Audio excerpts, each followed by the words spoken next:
खास बात महाराष्ट्र में पहले हेडलाइंस। मुंबई समेत महाराष्ट्र के कई हिस्सों में शदीद बारिश का सिलसिला जारी। महकमे मौसमियात ने वस्त महाराष्ट्र, मराठवाड़ा और कोंकण में मजीद बारिश की पेशगोई की।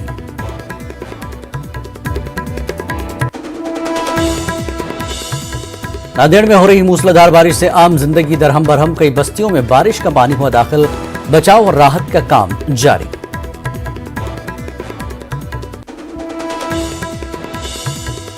औरंगाबाद में मेगा जॉब मेले का इनेकाद। दुआ फाउंडेशन और वसंतराव नायक कॉलेज की मुश्तरका पहल से हजारों बेरोजगार नौजवानों को मिला रोजगार।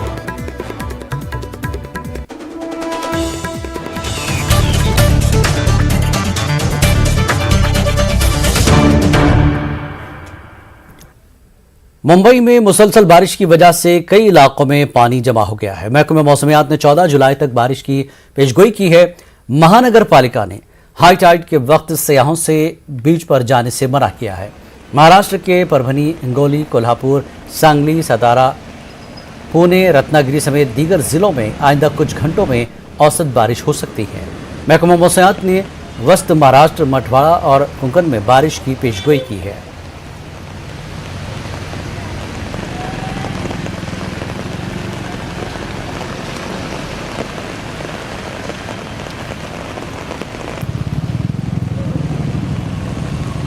देखिए, मुख्यमंत्री जी ने तुरंत ये घोषणा की कि जहां पर इस प्रकार से बारिश ज़्यादा हुई है वहां पर सर्वे तुरंत किया जाए, सर्वे का रिपोर्ट तुरंत दिया जाए, उनको जो भी आकस्मिक मदद देनी पड़ती है वो दी जाए। साथ साथ अगर कई दुर्दैव से मृत्यु हुई है तो उन लोगों को जो मुआवजा देना पड़ता है वो मुआवजा तुरंत दिया जाए। महाराष्ट्र में गुज़श्ता कई दिनों से लगातार बारिश के सबब अब नदी नालों में पानी खतरात से ऊपर बहने लगा है। इसी तरह भिवंडी की कुंवारी नदी भी ओवरफ्लो होने के बाद उसका पानी अब अतराफ की बस्तियों में दाखिल होने लगा है, जिसके सबब मज़ाफात की आबादियों को खतरा लाहक होने लगा है। इंतजामिया ने उन्हें मुतारिक रहने और महफूज मकामात पर जाने की सलाह दी है।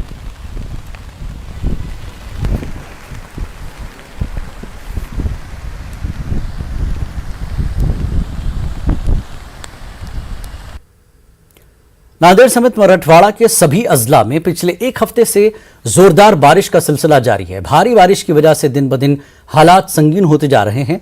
नांदेड़ जिले के कनवट तालुका में हालात बहुत नाजुक बने हुए हैं। गोदावरी नदी अपने खतरे के निशान से ऊपर बह रही है और नदी का पानी गांव देहातों में दाखिल हो गया है। सड़कें बंद हो गई हैं। कई मकामात पर सैलाबी सूरत हाल पैदा हो गई है। सैलाबी पानी सड़कों पर बने और ब्रिज के ऊपर से बहने लगा है।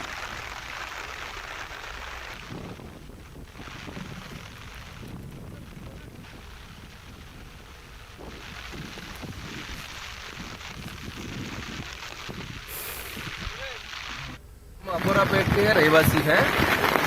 तकरीबन 6 दिन हो चुका है, यहाँ पे सूर्य दर्शन भी नहीं हुआ है। बहुत भारी मात्रा में बारिश हो रही है और इस बारिश की वजह से आपको यहाँ पे पूरी तरीके से हमारा गांव पानी से घिरा हुआ देखने के लिए मिलेगा। ये पानी पूरी तरीके से घिरने की वजह है तो हमें कुछ दूरी पर लग के सुवर्णा डैम है तेलंगाना पे, और वो डैम पूरी तरीके से भर चुका है, ओवरफ्लो हो चुका है। तो पानी पूरी तरीके से वापस यहाँ पे आपको थमा हुआ देखने के लिए मिलेगा। और वो पानी जो है पूरी तरीके से अपोरापेट के चारों तरफ से अपोरापेट को चारों तरफ से घेर लिया है और बहुत सारी मात्रा में यहाँ पे हमारे लोगों का नुकसान हो रहा है। हमारी गुजारिश है, यदि महाराष्ट्र प्रशासन ने जल्दी से जल्दी डिसाइड करे, तेलंगाना के लोगों को बात कर वो डैम को उसके दरवाजे खुले कर दिए जाए, तभी लेकिन कुछ पानी नीचे जाएगा और हमें ये नुकसान होने से हम बचेंगे। यदि ऐसा कुछ नहीं हुआ तो पूरी तरीके से हमारा गांव यहाँ पे मुसीबतों का सामना कर रहा है। ऐसा अगर नहीं हुआ तो बहुत भारी मात्रा में नुकसान आपको देखने के लिए मिलेगा। और मराठवाड़ा में हो रही तूफानी बारिश की वजह से हालात संगीन हो चुके हैं। दरियाए गोदावरी खतरे के निशान को छू रही है। जगह जगह नदी में सैलाबी सूरत हाल पैदा हो गई है। नदी का और बारिश का पानी शहरों और देहातों में रहने वाले लोगों के घरों में दाखिल हो गया है। सैलाब मुतासरीन की मदद के लिए अब जिला इंतजामिया भी हरकत में आ गया है, जबकि राहत और बचाव का काम भी शुरू हो चुके हैं। जिन जिन के घरों में सैलाब का पानी दाखिल हो गया है, उन्हें बोट के जरिए महफूज मकामात पर मुंतकिल किया जा रहा है और सैलाब मुतासरीन के क़याम और ताम के लिए भी रिलीफ कैंप बनाए गए हैं।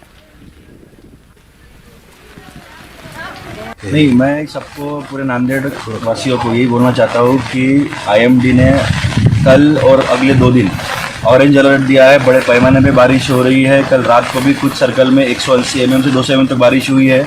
या इस नदी पे 2 लोग अटके हुए थे, उनको दोनों को निकाल लिया SDRF की टीम से और फायर की टीम ने मिलकर आज अभी सुबह 8-8 बजे सबको निकाला है। तो मेरी यही विनंती है कि मैं सबको विनंती करता हूँ कि घर में ही रहे। जो नदी के किनारे जो गाँव है वहाँ पे हमारी जिला प्रशासन पहुँच गया है, उनको हम ऊंचाई पे शिफ्ट कर रहे हैं। मेरी एक ही विनंती है कि कोई भी रिस्क लो मत, खेत पे जाने की ज़रूरत नहीं है। अभी आप कभी भी पानी का प्रभाव बढ़ सकता है। हमारा तेलंगाना जिला प्रशासन से जो निर्मल कलेक्टर है, काका पोचमपाट धरन है, वहाँ से भी हमारी बात शुरू है। हम पानी छोड़ रहे हैं, लेकिन पानी बड़े पैमाने पे होने से अभी नदी और बढ़ने का चांसेस है। तो मेरी एक ही विनंती है कि हमारा पूरा प्रशासन रास्ते पे है, गाँव मौजूद है। आप कृपया सबने अपने घर पे रहे, या शहरों में रहो या गाँव में। तो महाराष्ट्र के कई ऐसे इलाके, कई रियासत के कई ऐसे हिस्से हैं जो इस वक्त बारिश से और सैलाबी सूरत हाल से दो चार हैं। और वहीं अगर हम बात करें मुंबई में मुसलसल बारिश की वजह से भी कई इलाकों में पानी जमा हो गया है और महकमे मौसमियात ने 14 जुलाई तक बारिश की पेशगोई की है।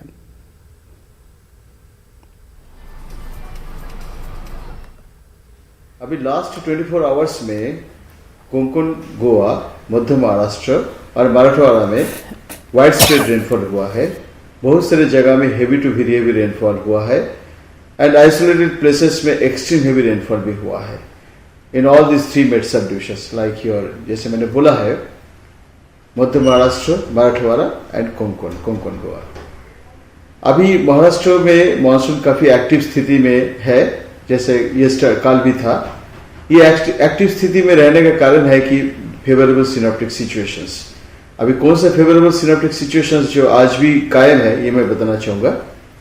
एक तो कल जो साउथ कोस्टल ओडिशा के ऊपर जो well marked low pressure area था, वो आज भी उसी जगह पे है as a well marked low pressure area and इसके एसोसिएटेड जो साइक्लोनिक सर्कुलेशन है, it is extending up to 7.6 kilometre.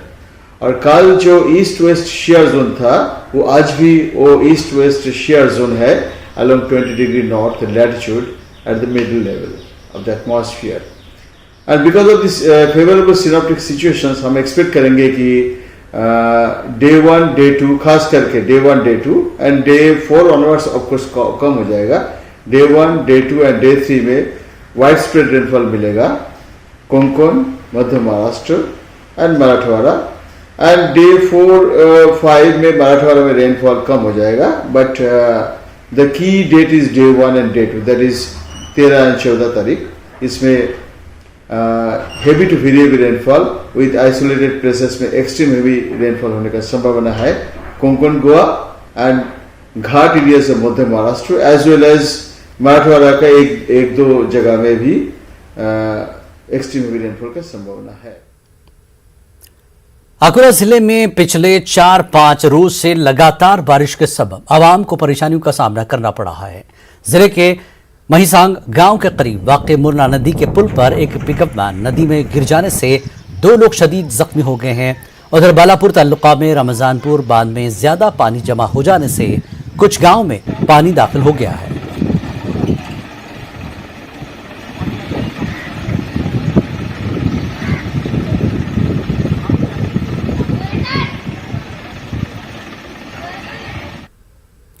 और वसंत राव नायक कॉलेज और दुआ फाउंडेशन के इश्तराक से औरंगाबाद में एक मेगा जॉब फेयर हुआ। इस जॉब मेले में हजारों नौजवानों ने शिरकत की और इंटरव्यूज दिए। जॉब मेले के जिम्मेदारों का कहना है कि इस जॉब मेले में तकरीबन 30 कंपनियों ने हिस्सा लिया। इस मौके पर बासलाहियत नौजवानों का स्पॉट सिलेक्शन भी अमल में आया। MP इम्तियाज जलील का कहना है कि इस जॉब मेले में 3000 से ज्यादा बेरोजगार नौजवानों को मुलाजिमत मिली। वाज़ेह कि इस जॉब मेले में पहली बार ऐसा हुआ कि मैट्रिक नाकाम उम्मीदवारों को भी मुलाजिमत दी गई। चाहूंगा आप लोग स्टेज की तरफ आ जाएं। यहाँ पर जॉब्स जुड़ रहे हैं तो फ्लिपकार्ट को ऑलमोस्ट हर जिले की जल्दी अनाउंस करते रहेंगे, क्योंकि जो नए कैंडिडेट्स आ रहे हैं उनको भी बताते रहेंगे। तो सारे जो मेरे लेफ्ट हैंड साइड से जो मेरा बायां हाथ है, मैं वहां से स्टार्ट। इन दिनों इलाज के बाद सबसे महंगी चीज है पढ़ाई, जिसमें फीस के अलावा दीगर लवाजमात से वालिदैन की कमर टूट जाती है।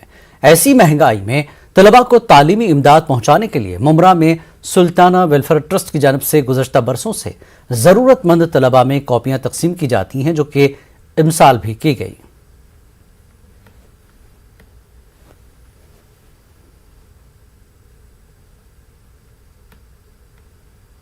सुल्ताना वेलफेयर ट्रस्ट की तरफ से 13 साल से हम लोग ज़रूरतमंद बच्चों को बुक बांटते थे।